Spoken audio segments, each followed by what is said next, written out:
Hello students, I am Sanjana. Welcome you all in my first ever video on YouTube. I am here to help you to understand the concepts.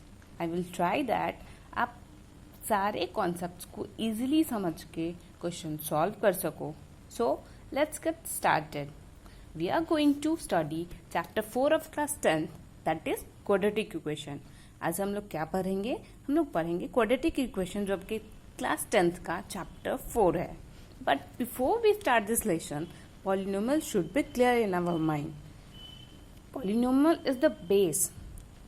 सो जब भी आप quadratic equation पढ़ रहे हो, पहले आपको polynomials अच्छे से क्लियर होना चाहिए. Then I am giving you a brief.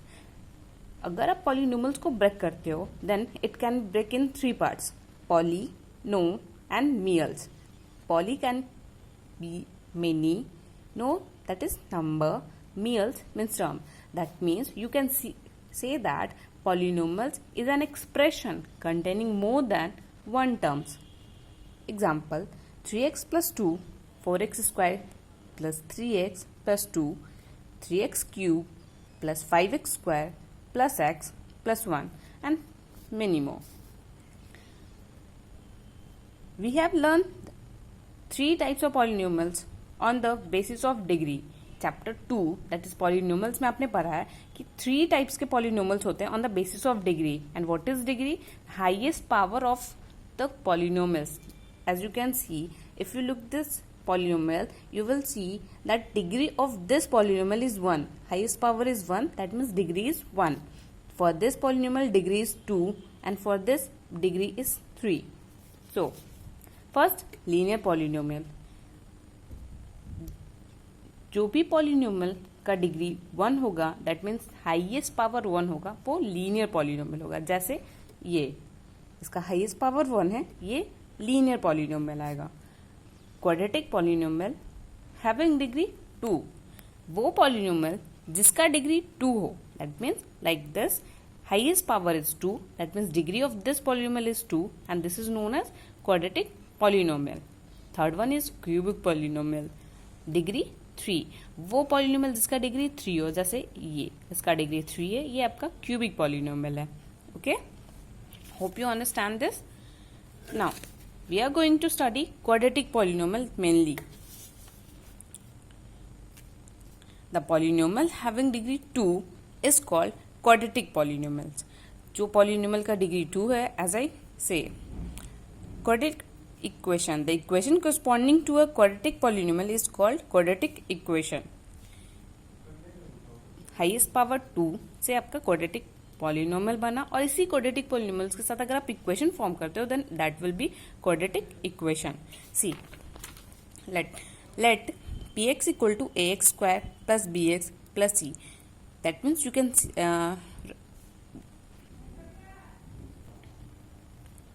polynomials of x is x square plus bx plus c, where a not equal to 0 and a, b, c are real roots. But question can arise, आप ये सोच सकते हो कि जब भी हम ये लिखते हैं तो ये साथ में क्यों लिखते हैं, क्यों लिखा जाता है a not equal to 0. सो आज मैं आपको समझाती हूँ. अगर a 0 हुआ, देन अगर आप यहाँ a0 पुट करते हो, देन आपका ये 0 इंटू एक्स स्क्वायर हो जाएगा, और ये मल्टीप्लाई होकर ये पूरा टर्म 0 हो जाएगा.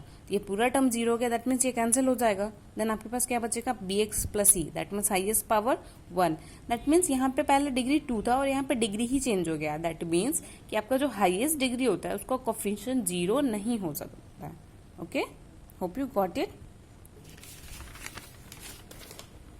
Now as you see that ax square plus bx plus c is a polynomial, and if you just put this equal to and this 0, then it is form a quadratic equation.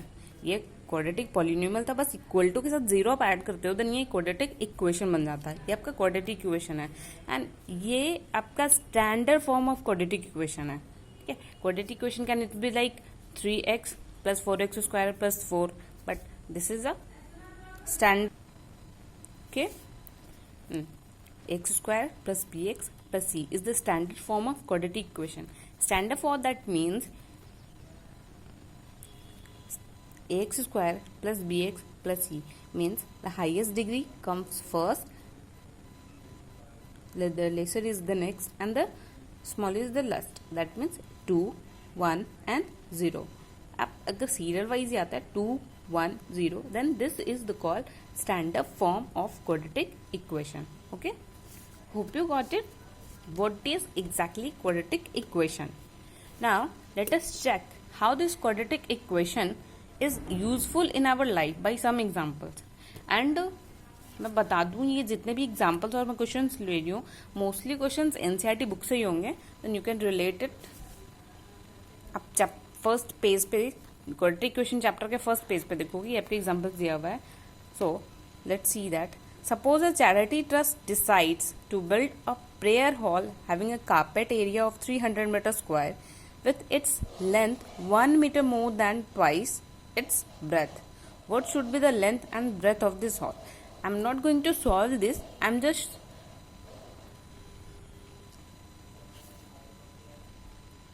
okay. Then x square plus bx plus c equal to 0 is the standard form of equation. आप समझ चुके हो कि x square का power यहाँ पे degree 2 है, उससे कम 1, उससे कम 0. तो अगर आप इस तरह से सीरियल लिखते हो 2, 1, 0 डिक्रीजिंग फॉर्म में, देन आपका जो इक्वेशन फॉर्म होगा वो स्टैंडर्ड फॉर्म ऑफ इक्वेशन होगा. Okay, now let us check how this quadratic equation is useful in our life by some examples. ये सारे एग्जांपल्स मैंने एनसीईआरटी से लिए हैं, तो आप एनसीईआरटी की बुक में देख सकते हो. ये एग्जाम्पल आपके चैप्टर क्वाड्रेटिक इक्वेशन के फर्स्ट पेज पे दिया हुआ है. So let's C. Suppose a charity trust decides to build a prayer hall having a carpet area of 300 meter square with its length 1 meter more than twice its breadth. What should be the length and breadth of this hall? I'm not going to solve this question. I'm just describe it that ये आप ये question जो है आपका ये quadratic equation से solve होगा. How can it solve by quadratic equation? See, from the question it is clear that hall is in the shape of rectangle. See, यहाँ पे मेंशन किया है आपको कि जो लेंथ है वो ब्रेथ के डबल से 1 ज्यादा है, that 1 more than twice its breadth. So let breadth of the hall is x metre. Breadth को मैंने ही लेट किया x, लेंथ को नहीं किया. इसका रीजन बस यहाँ ये है कि आपके पास लेंथ का ब्रेथ से रिलेशन दिया हुआ है. अगर आप ब्रेथ को x लेट करते हो तो कैलकुलेशन थोड़ा ईजी रहेगा. ठीक है, तो ब्रेथ ऑफ द हॉल मैंने लेट किया x, तो लेंथ ऑफ द हॉल क्या हो जाएगा? यहाँ पे बोला गया ब्रेथ का डबल, तो अगर ब्रेथ हमने x लिया है तो उसका डबल हो जाएगा 2x, एंड 2x से मुझे 1 ज्यादा करना है तो 2x प्लस 1.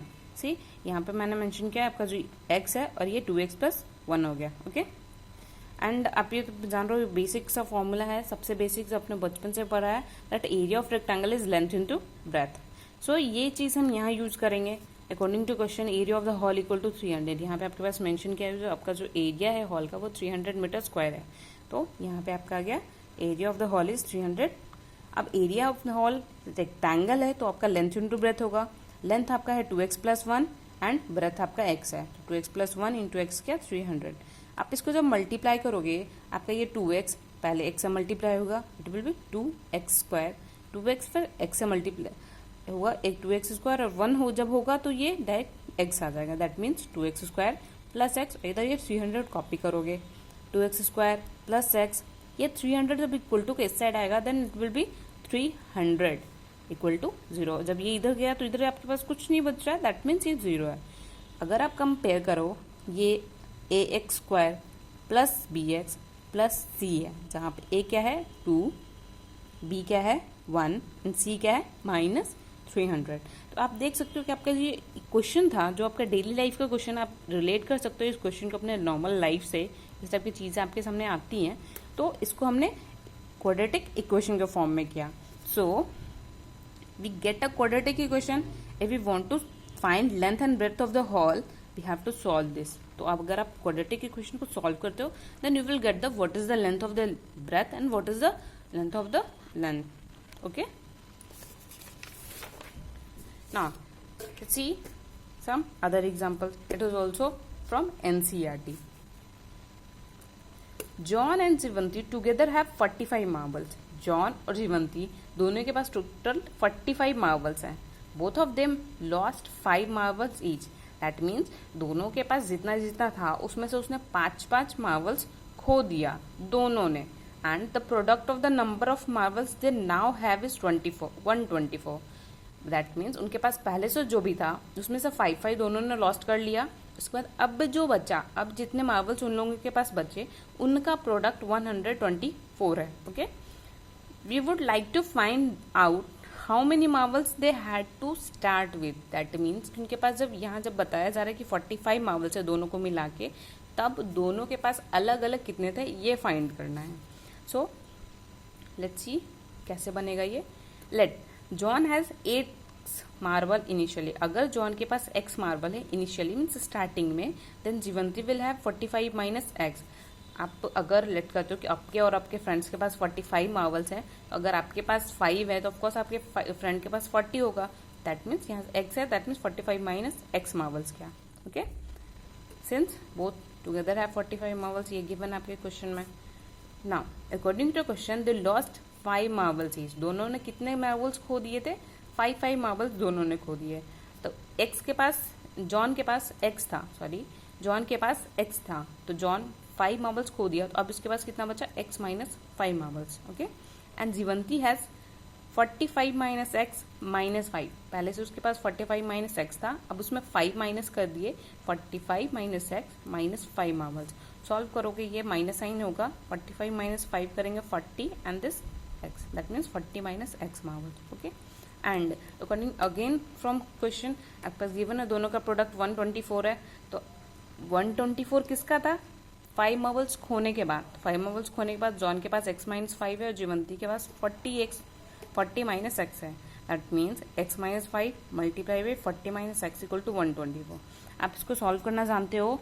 हम क्या करेंगे, x को 40 के साथ करेंगे और x को x के साथ करेंगे, 5 को 40 के साथ करेंगे एंड 5 को फिर x के साथ करेंगे। That will be 40x minus x square minus 200, 4 5 are 20 and 0 200 minus minus plus 5x equal to 124। अगर आप सारे टर्म्स को एक साइड कर लेते हो then it will be x square. वही आपका स्टैंडर्ड फॉर्म जो मैंने बताया कि डिक्रीजिंग ऑर्डर ऑफ पावर, तो यहाँ पे सबसे हाईएस्ट पावर 2 है, इसको आगे रखा है, minus x square plus 45x, this 40x and this 5x, दोनों के आगे एडिशन का साइन है, ऐड कर दोगे 40 plus 5 45x minus 200 and this equation के साइड लेके आओगे ये माइनस 124 हो जाएगा। ओके, देन दिस, इसके बाद जब आप इसको सॉल्व करते हो ये minus x square plus 45x, ये दोनों माइनस के साइन है, माइनस माइनस प्लस होता है और बड़े के आगे माइनस का साइन है, दैट मीन्स आप साइन माइनस का लोगे बट काम क्या होगा? प्लस का। 200 plus 124 it will B 324। Again अगर आप इसमें से माइनस कॉमन लेते हो आपके पास बचेगा x square minus 45x and plus 324। और इस माइनस को अगर आप इक्वेशन को सेट करते हो it will be x square minus 45x plus 324। Again आप यहाँ देख रहे हो आपके पास क्या आया? A x square plus b x plus c equal to 0। A क्या है? 1, बी क्या है? माइनस 45 एंड सी क्या है? 324। ठीक है, again we get a quadratic equation. That means अगर हमें ये पता करना है कि जॉन और जीवंती के पास स्टार्टिंग में कितने हैं, देन हमें इस इक्वेशन को अगर आप सॉल्व करेंगे तो देन हमें पता चल जाएगा x की वैल्यू, और x की वैल्यू पता है तो ऑफकोर्स जॉन और जीवंती दोनों के मार्बल्स के नंबर पता चल जाएंगे। Okay, now come to exercise 4.1 of NCERT. मैं एक क्वेश्चन सॉल्व कर रही हूँ एनसीईआरटी का। एनसीईआरटी का फर्स्ट एक्सरसाइज का फर्स्ट क्वेश्चन आपके पास है, check whether this is a quadratic equation और नॉट। मीन्स ये जो आपके पास एक्सप्रेशन एक इक्वेशन दिया हुआ है, ये इक्वेशन एक क्वाड्रेटिक इक्वेशन है या नहीं है, इसको चेक करने के लिए हम कुछ प्रोसेस करेंगे। ये आपके पास जो गिवन है उसको कॉपी किया है, x प्लस 1 का whole square plus 2x minus 3। आप ये पता है आइडेंटिटी अपने 9th में ही पढ़ा अच्छे से। The whole square of a plus b is equal to a square plus b square plus 2ab। यहाँ पे हमारे पास a है x और b है 1। इस फॉर्मूले पे इसको ब्रेक करोगे it will be x square plus 1 plus 2x equal to, ये 2 इससे मल्टीप्लाई होकर 2x और 2 3 से मल्टीप्लाई होकर माइनस 3 इंटू 2 हो जाएगा। एक्स स्क्वायर 2x 1, भाई आपका decreasing order of power 2x minus 3 to 6। Okay, अब इन सारी चीज़ों को हम इस साइड लेके आएंगे, सारे टर्म्स हमारे लेफ्ट हैंड साइड में आ जाएंगे, राइट हैंड साइड में क्या बचेगा? 0। अगेन सॉल्व कर लो, x square 2x addition sign के साथ है, 2x सब्ट्रैक्शन साइन के साथ है। आपको पता है जब ऐसा कुछ होता है तो हम क्या करते हैं, हम कैंसिल कर देते हैं। तो ये +1 +6 ऐड होके 7 हो गया। तो देन अगर आप चाहो तो इसको इस तरह से लिख सकते हैं बहुत इजीली, दैट 1x² + 0 × x + 7 = 0। आपने पढ़ा है a not equal to 0, that means हमारा जो सबसे हाईएस्ट पावर है उसका कोफिशिएंट 0 नहीं होना चाहिए, बट बाकी 0 हो सकते हैं। तो हमने b को 0 कर दिया यहाँ पे। तो अगर देख रहे हो तो आपका ये x² + bx + c के फॉर्म में है, it is in the form of this, therefore it is a quadratic equation. तो आपके पास जो ये गिवन था इसको हमने सॉल्व किया, फाइनली ये एक क्वाड्रेटिक इक्वेशन का जो स्टैंडर्ड फॉर्म है उसको सेटिस्फाई कर रहा है, दैट मीन्स ये एक क्वाड्रेटिक इक्वेशन है। Okay, that's it for now, thanks for watching. अगर आपको पसंद आया, अगर आपने थोड़ा सा भी इसमें से कुछ समझा होगा तो kindly like, comment and share. Comment if you want all NCERT solutions. अगर आपको चाहिए कि मैं एनसीईआरटी के सारे क्वेश्चन सॉल्व करके दिखाऊं तो आप मुझे कमेंट करो, I will solve each and every question. Next video will be on solution of quadratic equation. आपने अभी तो देख लिया सारे कंडीशन में कि क्वाड्रेटिक इक्वेशन बनता है, हमें मार्वल्स का नंबर निकालना है या फिर हमें लेंथ ब्रेथ निकालना है, हमें क्वाड्रेटिक इक्वेशन सॉल्व करना पड़ेगा। बट वो सॉल्व कैसे करेंगे, उसके कुछ तरीके हैं, उसके कुछ मेथड्स हैं, वो हम नेक्स्ट वीडियोज में देखेंगे। Okay, so keep watching, subscribe to learn mathematics and science. Okay, thank you, hope you see soon, bye, love you all.